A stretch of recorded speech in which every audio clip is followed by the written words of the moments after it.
Greetings, Culture Warriors. This is Jeff Vieira, author of Culture is Everything and the host of this, the Dispatches from the Front podcast. Today we're going to talk about something that some of you may be familiar with, and that's alcohol sales during the pandemic and the lockdowns. This comes to us from MSN. This is originally a story from the Salt Lake Tribune by Kathy Stevenson. Alcohol sales boom in April and Utah liquor stores will be open 1 hour earlier come June. The coronavirus may have cut sales in restaurants, bars, and other retail businesses in April, but it boosted 1 month alcohol sales in Utah by almost 24%. Sales of wine, spirits, and higher alcohol beers totaled $43.26 million last month, the Utah Department of Alcoholic Beverage Control reported Tuesday. That's an increase of $8.35 million from April 2019, when purchases equaled $34.91 million. Year-to-date liquor sales from July 2019 through April 2020 are $424.2 million, an uptick of 6.6% from fiscal 2018 to 19. DABC finance boss Mandeep told the State Liquor Commission Tuesday. The April sales figures came when liquor stores were open fewer hours. In mid-March, the DABC reduced operating times at all its state-run liquor stores because of staff shortages and to ensure proper sanitation amid the coronavirus pandemic. Deputy Director Cade Meyer announced on Tuesday that beginning June 1st, all stores would be open 1 hour earlier from 11 a.m. to 7 p.m. Meyer said the DABC has not yet determined when stores that previously had a 10 p.m. closing time would return to those regular hours.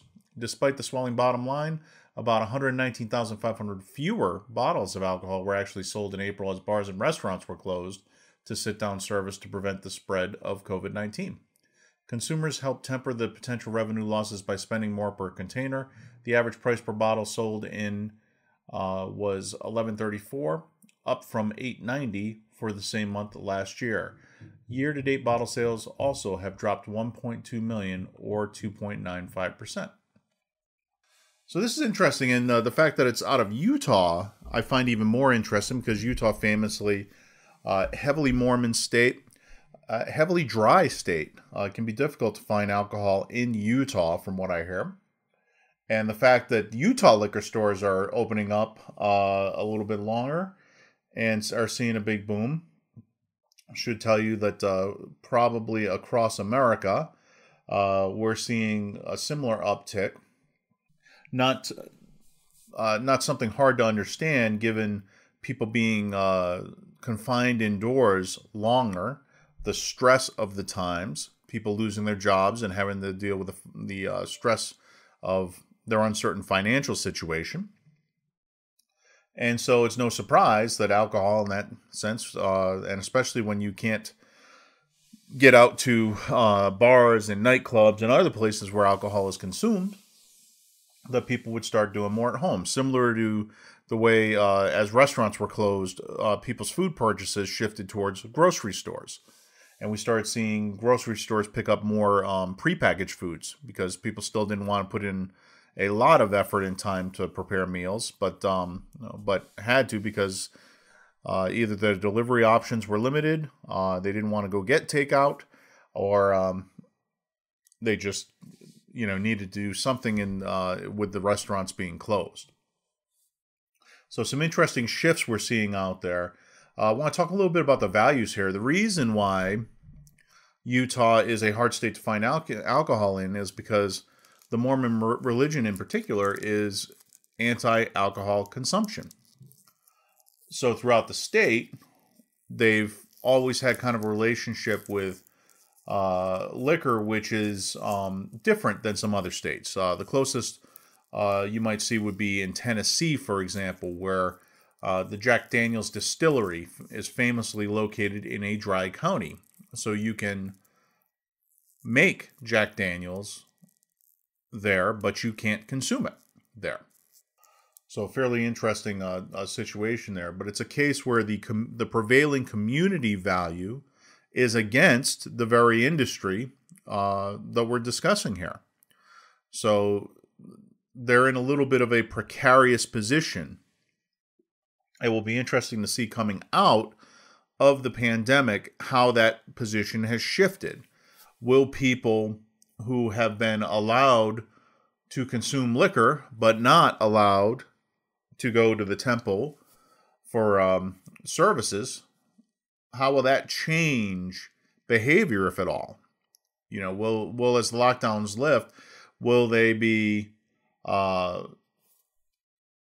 even more devoted to their religion, and that could have a blowback effect on people who are involved in industries which are not compatible with the values of that religion? Or will it go the other way, where the time away from regular religious services have caused the faithful to fall away, and they start angling for more access to things that previously were forbidden by the tenets of their religion? So we're going to see some interesting trends play out, not just in Utah, but elsewhere. A number of states, for example, had legalized marijuana consumption on a recreational basis. And it will be interesting to see coming out of that because, of course, the marijuana dispensaries and head shops were likewise allowed to remain open during the coronavirus lockdown. It will be interesting to see what impact that has. Will people who had never tried that product have done so during this lockdown? What will their habits be coming out of it? Similarly, various religions take a rather dim view of marijuana consumption. How will that be impacted with religious services being closed down across those states? Be an interesting opportunity to see the changing values that will emerge from this. If you remember back during the Prohibition era, Prohibition came about because the temperance movement across the country, largely a religious-led movement, in the wake of a Great Awakening, managed to convince a lot of legislators of the evils of alcohol and the damage that was being wrought on families and on the country because of it. And you have to remember that before Prohibition, American drinking habits were quite different than they are today. It was normal to consume alcohol at various times of the day in larger quantities than we do today. And this, of course, led to a significant issue with alcoholism and family problems that resulted from it. And those problems really scared some folks, which lit fire to the temperance movement, which eventually wound up with a constitutional amendment successfully passing to prohibit the consumption of alcohol in the United States. Of course, right on the heels of that, unrelated, we had the Great Depression. And so now you've got people between the end of World War I and the beginning of World War II, or at least the U.S. entry into World War II, you have a big shift in the values regarding alcohol from temperance and not consuming alcohol and alcohol being prohibited up through the bootlegger movements and mob violence of the 20s into the early part of the Depression, where the attitude started to shift towards allowing people to consume alcohol. Many were already doing so through speakeasies and other activities that really, for the most part, enjoyed benign neglect from the authorities. So come World War II, it was time to kind of dispense with all that and allow people to resume their consumption of alcohol. Were there negative societal consequences for that? Sure, there were. More people drinking, more people addicted to alcohol, and consequences do follow from that. But it was generally seen as a positive, a restoration of freedom. An amendment had passed which repealed the Prohibition Amendment and America got kind of course corrected. And ever since that's been the case, it's led to this question regarding other forms of stimulant and certainly with regard to narcotics, as to why one class of substances is forbidden, and yet alcohol, which has some pretty significant consequences if used over a period of time in great quantity, why alcohol is allowed to continue to be legal and even supported. It wasn't that long ago that alcohol ads were very common. They're a little bit more rare these days. But it hasn't yet gotten to the point, as with cigarettes, where you no longer see ads showing the consumption of alcohol, for example.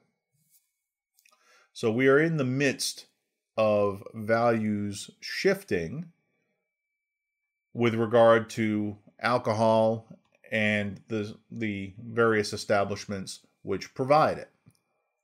And we'll have to keep an eye on it in the coming months to see how that battle goes. The only thing I know is it certainly isn't over, and we'll have to see how things turn out.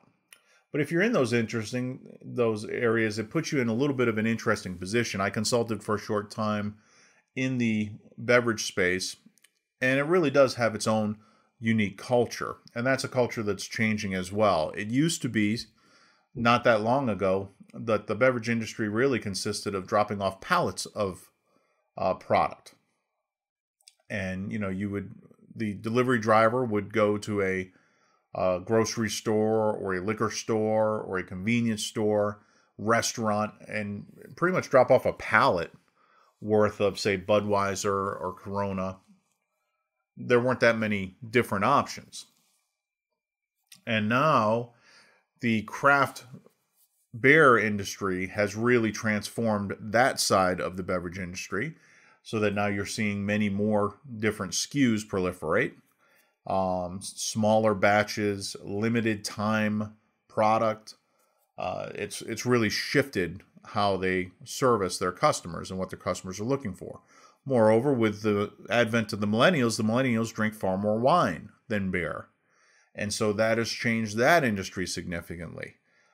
Generally, you'll see these wine and beer personnel kind of together under one umbrella, but it's a very different skill. When someone comes in to drop off a beer, they generally don't have a beer tasting.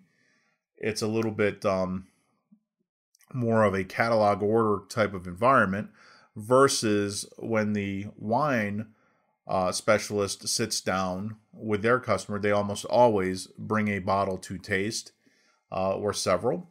They swirl it around, they spit it in a bucket, and they decide what they like. It's also more event driven on the wine side, so they'll have special tastings for different wine connoisseur groups, trying to introduce them to new flavors. And it's a continuing battle with the restaurants, because restaurants only have so much wine, and it's a big deal volume wise if you can get in with a restaurant as their house wine, their house red, or their house white. It can really make a big difference. So there's a lot of competition out there. There's different companies competing in that space that have a spectrum of brands under each, and they all kind of fight it out for shelf space. Interestingly, it's also become, even in states which have laws against this, it's really become the responsibility of those companies to man the bottles on the shelf. So they'll come in, they'll set up the displays, they'll dust the bottles, they'll rotate the stock, all of that. It's become such a competitive environment that those kind of services are now just part and parcel of what the representative or delivery person does. And they're certainly seeing, as tastes shift, as perspectives on the industry as a whole shift, they're having to adjust accordingly. And what used to be back in the 90s, early 2000s, an industry that had a reputation as being the place where the party people kind of went in business, because they were always having an event. They were always really flogging their product through kind of an entertainment channel. That's changed a lot now. And it's become much more of a business-oriented environment. You see, and having talked to many of the folks running the stores and the shops and the establishments, there's a reluctance on their part to have too much inventory. So they only want what's going to turn. They only want what's going to sell. They take flyers on comparatively small quantities of product, but they're looking at it much more as a business than as a labor of love that it was in previous decades. So we see the values kind of shifting there as the public's perception of what they do looks different. Now, that said, the wine and the beer and the beverage industry is something that people do not really look down upon. So for the people working in that industry, at least at present, there's no real negative consequence associated with working there. Indeed, the party animal image of earlier decades has worn off to a large extent. Unlike, say, the folks who are working in the marijuana industry, unlike, say, the folks who are working in the tobacco industry. I lived in Richmond for a time, and of course, Richmond used to be the world's epicenter of tobacco. Still a big player, but it was well known within business circles that if you went to work for a tobacco company, you probably better look to stick it out, because there was a discrimination that goes on in hiring for people that have that background, because everyone's had someone who they've lost to lung cancer, and cigarettes have been so associated with lung cancer, particularly in the past generation or two, that it's got a negative stigma associated with it, and that makes it harder for those companies to hire talent, because the people are aware of that stigma and they try to avoid it. Similar thing with the marijuana shops. It's interesting though, because those are new enough that there's still a kind of hip cachet associated with it. But certainly there are people who have moral quibbles with working for companies that are producing products based on marijuana. And there's a fear that if you have that kind of experience on your resume at some point, the values of society as a whole may not be entirely in agreement with that. That it could be similar to what we saw during the Prohibition period, where values shifts dramatically over the next couple of years, and then all of a sudden marijuana is not viewed as a positive, it's viewed as a negative. And the people who've spent their years toiling away in support of that industry will have to contend with that. So that's how I want to leave you today. No firm resolutions here, just to let you know that when we take a look at values, when we take a look at the company values, especially in these kind of industries, it's not just about the values that they bring to the table, it's about the values of the community. And those values can shift over time, leading to great opportunity, but also closing doors in some cases for folks that were pioneers originally. So bear that in mind as we watch the news in the coming weeks and see how the pandemic shakes out and how those values may have changed in the wake of this crisis. Thank you. Have a great day.